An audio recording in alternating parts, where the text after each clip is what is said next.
রাধে রাধে বন্ধুরা, আমরা চলে এসেছি রাধারানীর কিচেনে। আজকে ভগবানের জন্য চাল পটল হবে। হ্যাঁ, এই পটলগুলো এনেছিলাম বেশ বড় বড় দেখতে, পুর করবো বলে। ওটা পুর করে পটলের দোলমা করবো ভেবেছিলাম, কিন্তু মনে হলো না একটু চাল পটল করি, অনেকদিন চাল পটল করা হয় না। বেশ বড় বড় পটল, সেগুলোকে নুন হলুদ ছাড়া একটু নুন দিয়ে ভেজে নিয়েছিলাম। আর ওদিকে গোবিন্দভোগ চাল একটুখানি হালকা তেলে নেড়ে নিয়েছি। এবার এর মধ্যে মশলা দেবো।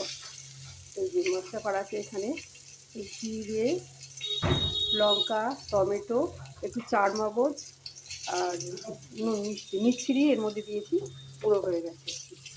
আদা দেওয়া হয়নি, আদার গুঁড়ো দিয়ে দেবো। ঠিক আছে, এবার এটা কষিয়ে দেবো।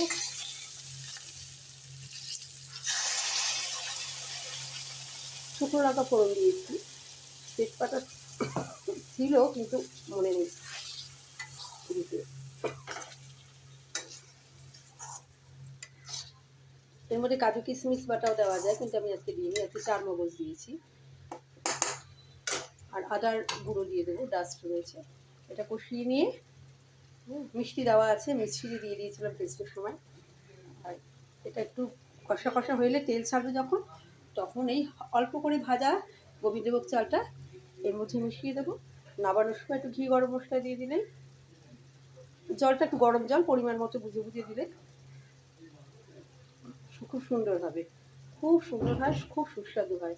কাজু বাটা, এর মধ্যে এলাচ দিয়েছিলাম, 3-4টে এলাচ মিক্সড করেছি এর মধ্যে। ঠিক আছে, চার মগজ, এলাচ, টমেটো, কাজু বাদাম কিশমিশ আমি দিইনি, তোমরা দিতে পারো।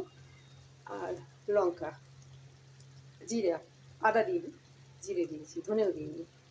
ঠিক আছে, গোটা ধনে নেই আমার কাছে, পাউডার আছে, দেখি যদি দিয়ে দেবো। ঠিক আছে বন্ধুরা, রাধে রাধে, রাখছি এখানেই। অবশ্যই বানিও, নুন মিশিয়ে একটু ঠিক ঠিক দিও, ঘি গরম মশলা দিয়ে নামিয়ে নিও। চার মগজ দিলেও দিতে পারো, না দিলেও দিতে পারো। কাজু কিশমিশ বাটা দিলে খুব খুব খুব সুস্বাদু হয়। রাধে রাধে।